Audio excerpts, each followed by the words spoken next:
Welcome to Genius is Your Birthright with transformational life coach Christi. Throughout this 6-week program, you will have your imagination ignited, your intuition electrified. You will strengthen and expand your memory in a very interesting way, sharpen your reason, and expand your powers of perception to an unprecedented degree. With these tools, you will learn that you have these extraordinary faculties and how to unleash them. Without them, nothing is possible, but with this understanding, everything is possible. This material is standalone, but you will hear reference to supplemental material on CDs, which you can purchase from Christi. This week, in Lesson 5, Christi continues the exploration of reason, and then we learn about memory in a whole new way.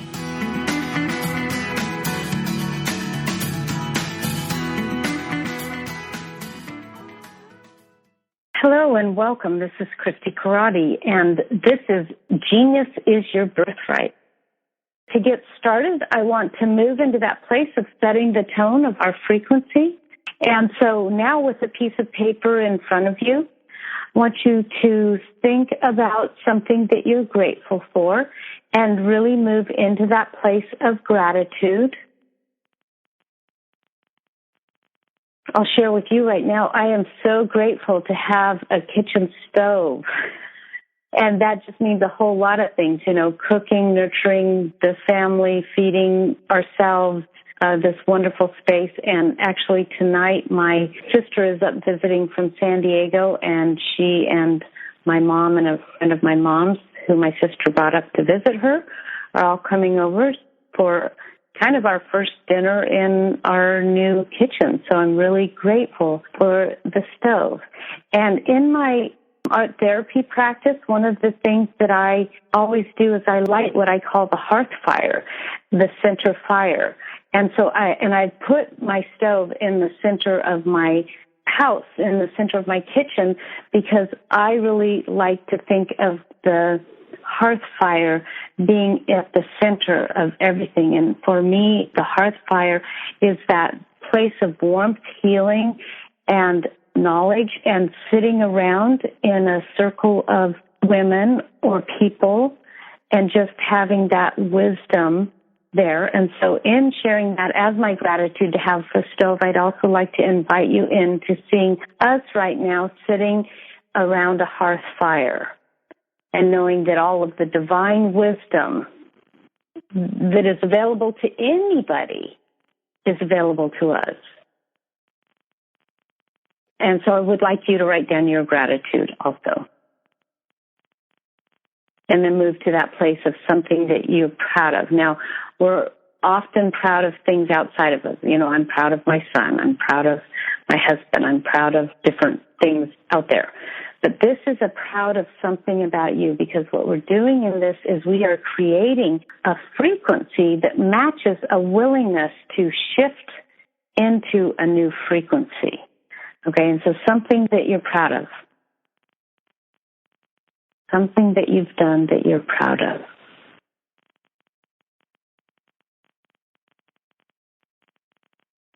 Okay, fabulous. So next week is our last week. I'm just going to do a little quick review of where we've been. So we started out with imagination and knowing that everything is created twice, once in your thinking and once out in the world. And then we checked in with our intuition, knowing that that's our connection to the greater infinite wisdom that exists. And then we looked at will and also reason.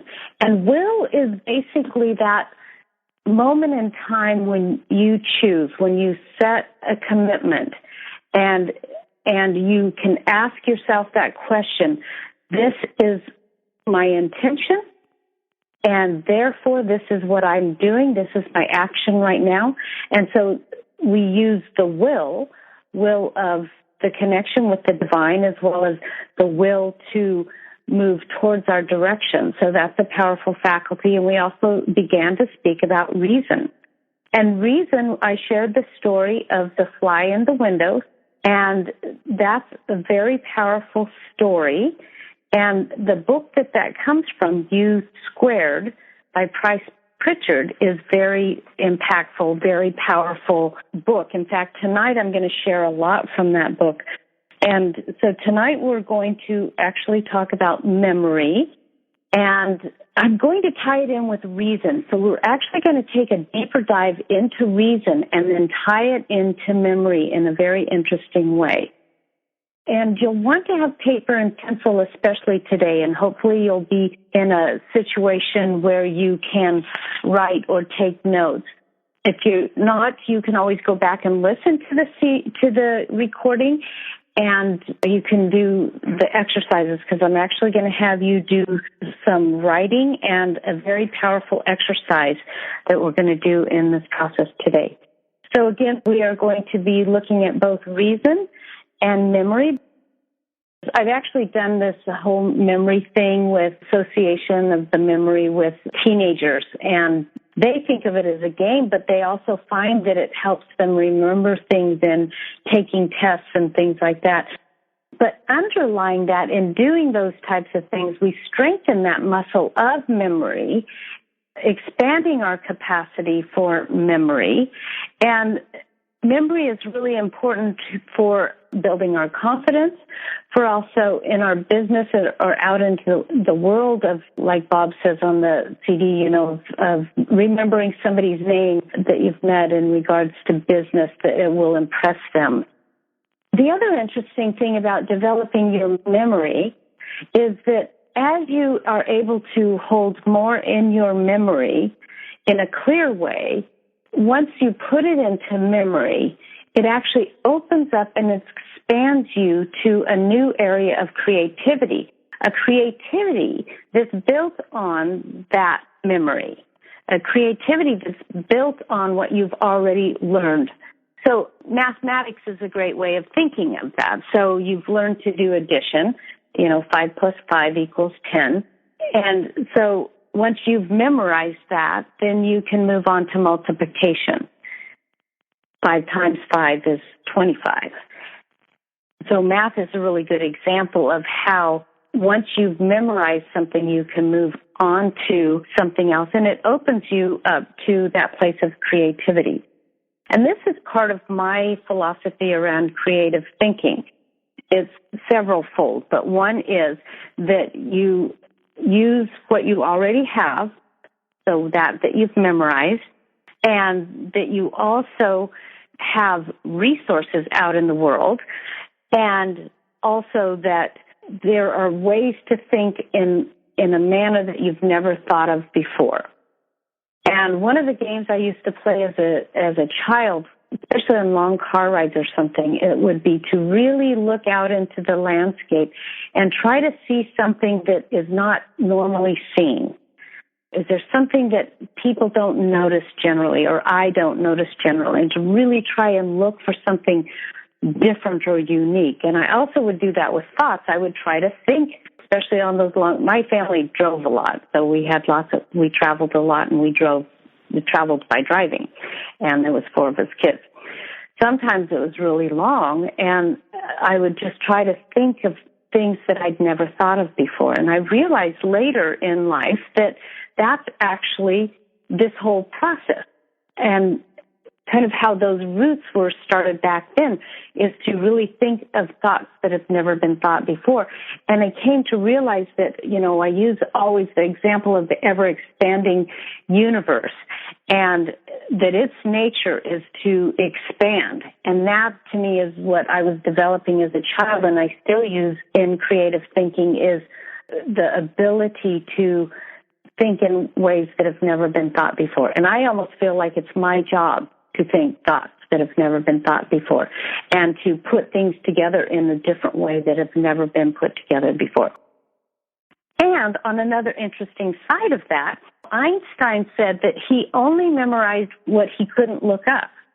And so anything that was in a chart or in a reference book or anything, he did not memorize, because he wanted to keep his mind open and available. And it's like, but do we have a limited capacity?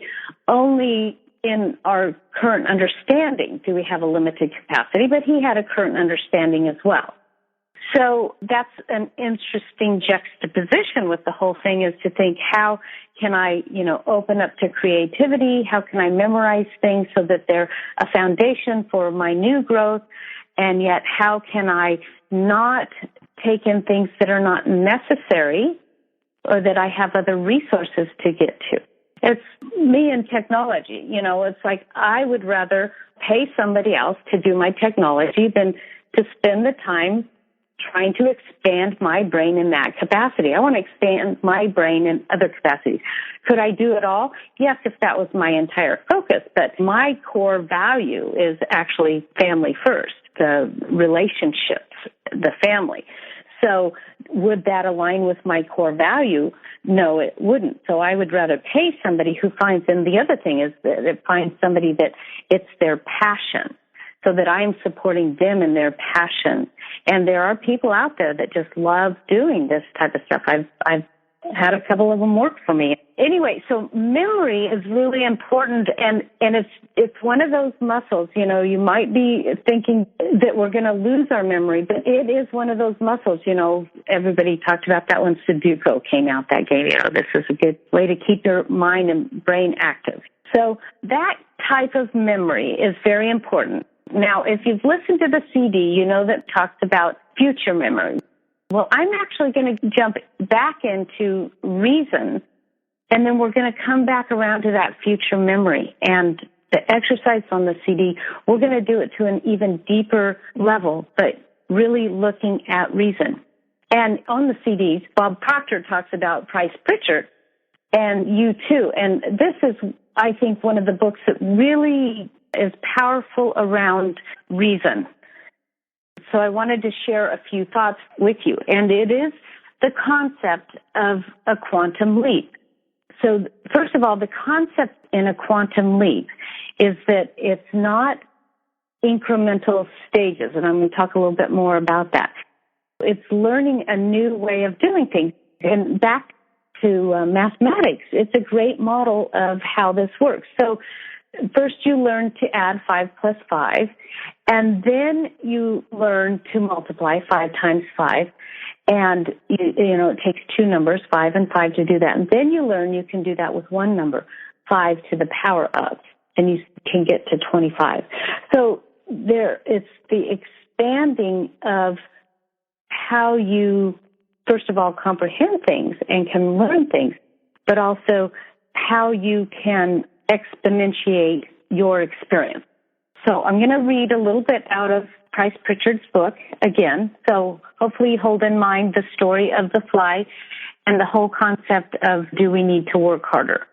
So I want you to move into that gratitude and proud place right now. Move into that frequency that actually matches a willingness to make welcome the frequency of a quantum leap. And maybe you don't even know what that is, but by moving into that place of gratitude and being proud of, listen to these words from that place with a willingness to have an expectancy around comprehending this idea of a quantum leap. This is actually page 2, and this is the promise. So right now in this moment, you are capable of exponential improvement in your performance. You can multiply your personal effectiveness, hit new highs, and shatter your old achievement records. The results you can have will be hard for you to imagine. You can be U squared, so U to the power of 2. You don't have to settle for things the way they are now. Do you hear that? You don't have to settle for things the way they are now. They can change dramatically. If you're ready, life is prepared, not the other way around, prepare for life, but life is prepared to give you a breakthrough experience. It already exists. It's already available. Life is prepared to give you a breakthrough experience. You can jump to a higher orbit of achievement, live the dream, enjoy a completely different plane of success. Also, you don't have to be content with improving things incrementally or gradually. Just as your level of performance can improve drastically, so can your rate of accomplishment. Furthermore, U-squared formula requires far less effort than you've given in the past. So when he's talking about higher achievement, this isn't like success in your career necessarily. It may be if that's where you're at, but it's also increase in achievement of how you run your business, how you run your personal life, how much free time you have. This is the higher orbit of achievement, not just in career and not just in finances. In fact, maybe even more so in living that freer, fuller life. So U2 formula requires far less effort than you've given in the past. Don't we all want that? Absolutely. You haven't been reaching your full potential. I mean, none of us have, right? We have this infinite universe, all available to us. Like all is available to us. So we have not reached our full potential. So far, you haven't even come close. No matter how you wish to measure success, regardless of how you define achievement, you have barely scratched the surface of what you personally can accomplish. But maybe the time has come to change all of that. Maybe you're ready for a quantum leap. Okay, so how do you do that? What's the formula? Well, it's an ongoing practice. And those of you who've taken Dream Builder, I have taken Dream Builder over and over again. And actually somebody asked Mary one time if she put more stuff on the Dream Builder CDs. It's like, no, the more often you go through the program, the deeper you hear things. You hear things from that higher orbit of achievement that you're at now, which are the things that you embed into your memory to then put together or stand on, if you will, to look at how you move to the next quantum leap. Okay? But you want something right now on how to do that is that you need to fall in love with your dream. So let your deepest desires direct your aim. Set your sights far above the reasonable target. The power of purpose is found only if you have a desire that stirs the heart. So when we're talking about falling in love, it's about falling in love with your dream, falling in love with the life that you'd love to live, falling in love so much so that the inner drive must be strong enough to carry you past the point of wishful thinking. The dream must consume you, control you, drive you to action, disallow half-hearted effort in the pursuit. The quantum leaps are an act of love, a passionate statement of how you care for the things you seek. Only an emotional move holds the power to carry you the distance from you to you squared. So it's that idea that Wayne Dyer says, what do you get when you squeeze an orange? You get orange juice. To become that much in your vision that when you get squeezed, your desire is what comes out. Your knowingness of this dream, the passion, and the fact that you're in love with this. So what do you need to do to rewrite your vision? What do you need to do to really become passionate about what you're moving towards? And why are we moving towards something instead of being just content with where we are? Because we were meant to become more. We had that desire put in us to inspire us to become more. That is our nature. Just like a flower grows into a beautiful bloom to create beauty, we are meant to grow into some kind of beauty. That is the purpose of life. So falling in love. So I would so love to encourage each one of you to please rework your vision, make sure it has that passion and love, and send it to me. Commit to yourself that you are in this work enough to send it to me, to take an action in the direction of your dream. So what has happened before I move back into Quantum Leap is that as human beings, we ordinarily go with the obvious. We fall into habits of relying on behaviors that seem to have worked best for us over the years. When we take an approach that seems to be very serviceable and which enables us to perform well and succeed, we become very attached to it. We don't readily relinquish that habit or pattern. In fact, there's a tendency to follow our favorite approach more and more often, such that we get better and better at handling things in that particular way, which also continues to create things in that particular way. Okay, so what do we do with that? We use the tool of looking at facts versus truth. And so when we look at our old behaviors, we rely on these behaviors because they work best over the years. We can look back at what it was that we needed to solve. Do we still need to solve that? Or can we now move to a new problem or a new passion and therefore create a new habit, a new way of doing things? Yes, we want to look at the facts.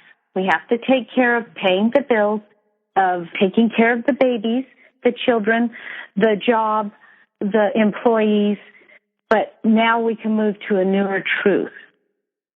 What is it that not only greater serves me, but serves all of that as well?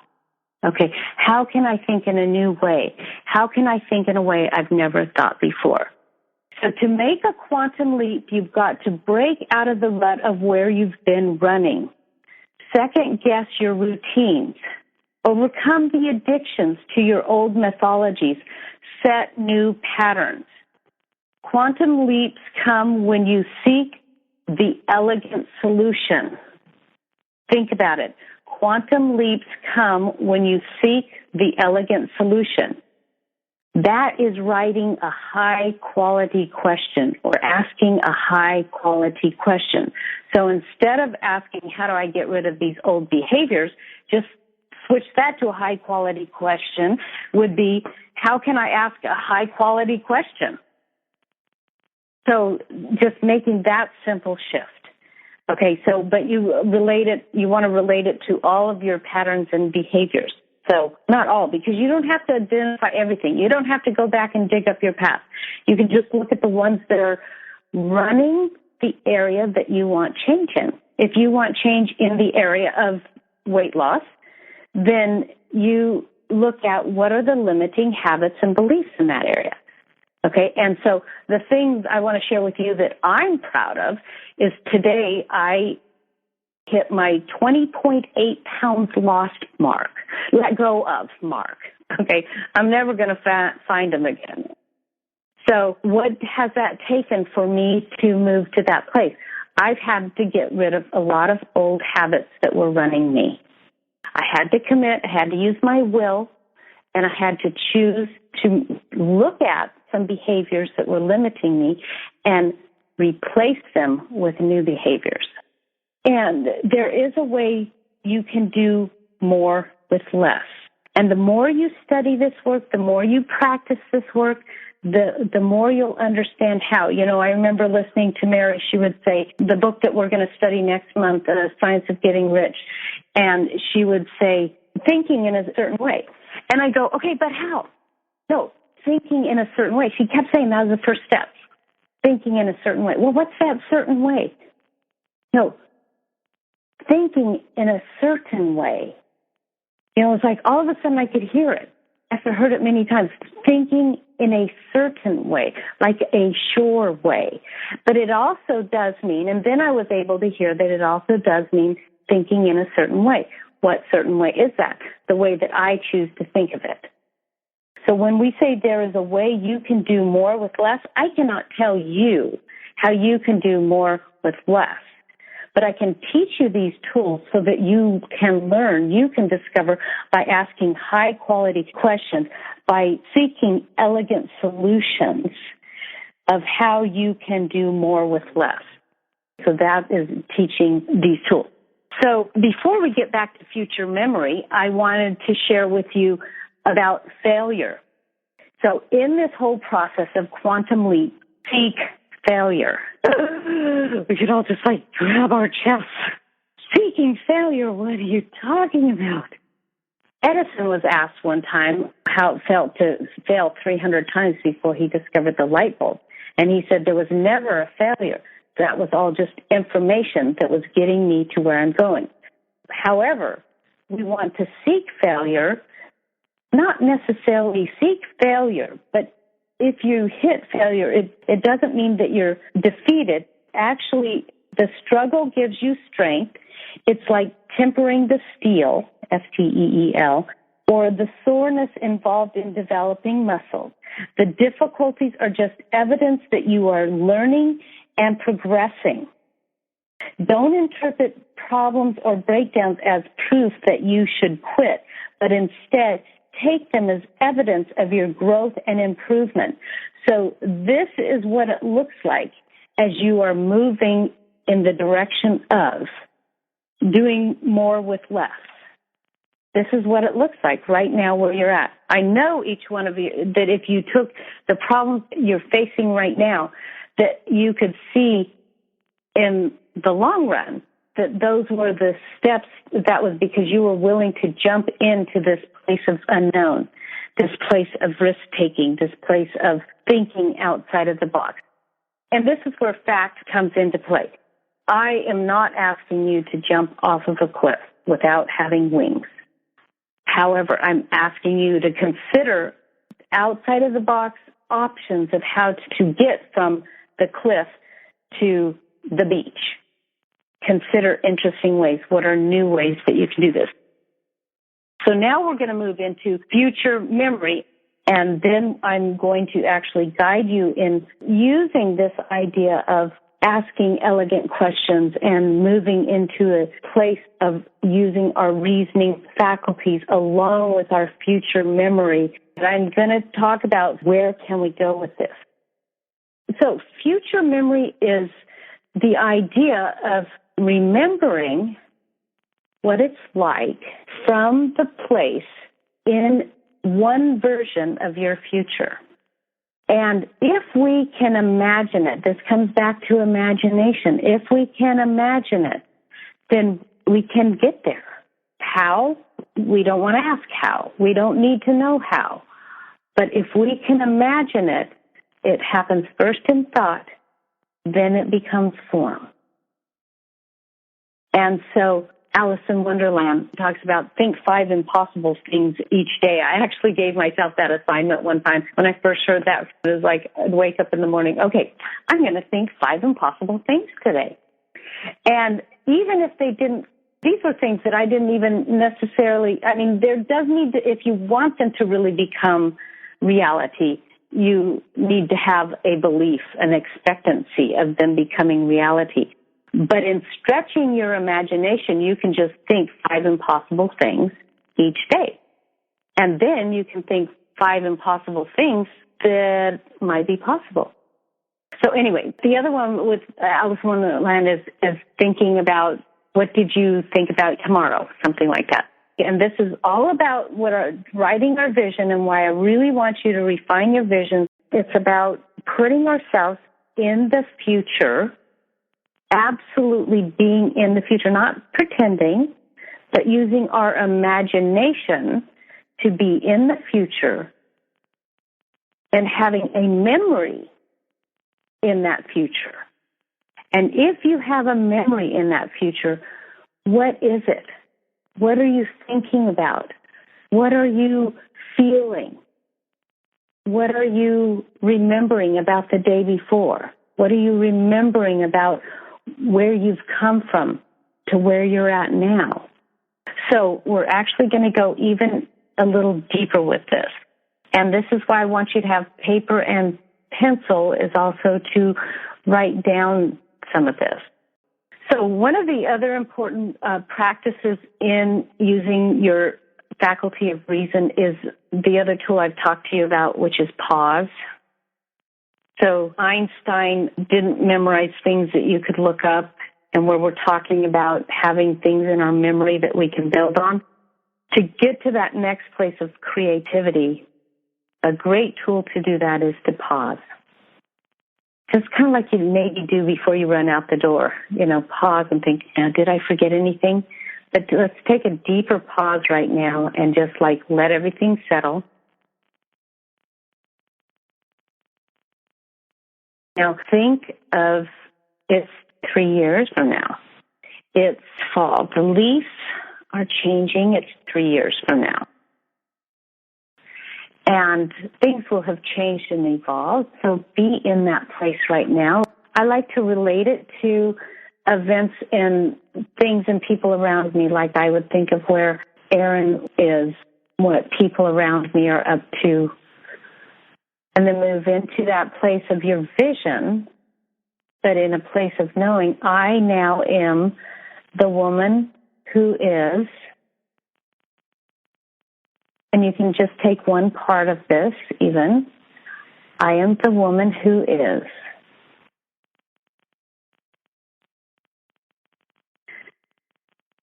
And I want you to imagine that it's me and that we haven't seen each other in 3 years.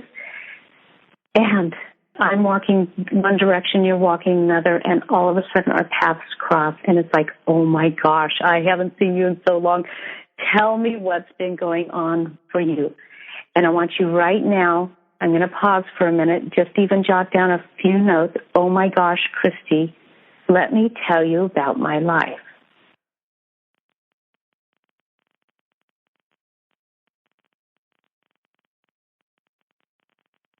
Oh my gosh, let me tell you about my life. Let me tell you about my relationships.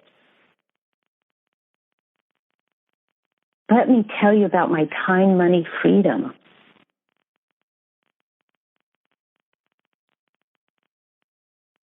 Let me tell you about my health.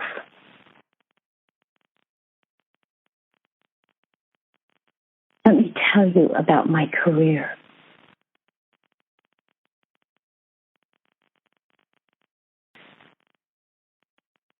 To really be in the place, this is that moment right now.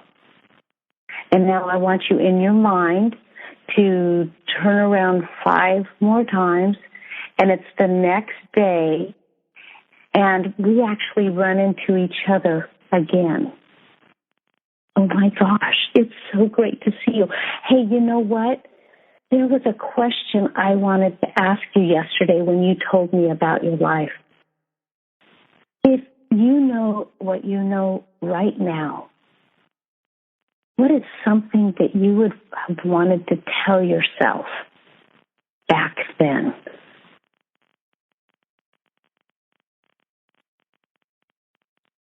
What do you know now that you wish you knew then?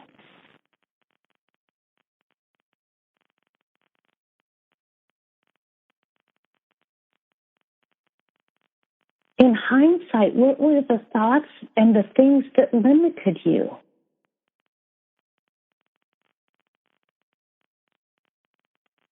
And what was it that you did that caused you to change?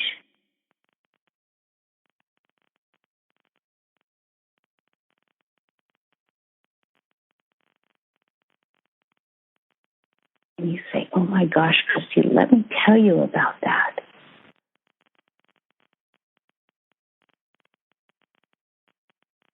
So reason with future memory is an amazingly powerful tool.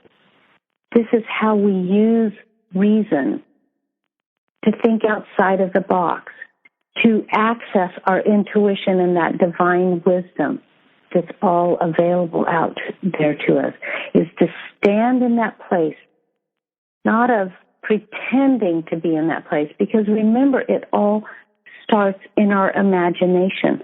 So it is as real can be. It is a truth. And you may change course, but right now, thinking this image that you have of 3 years from now is what it takes to move you in the direction of this life, this glorious life that you have to live.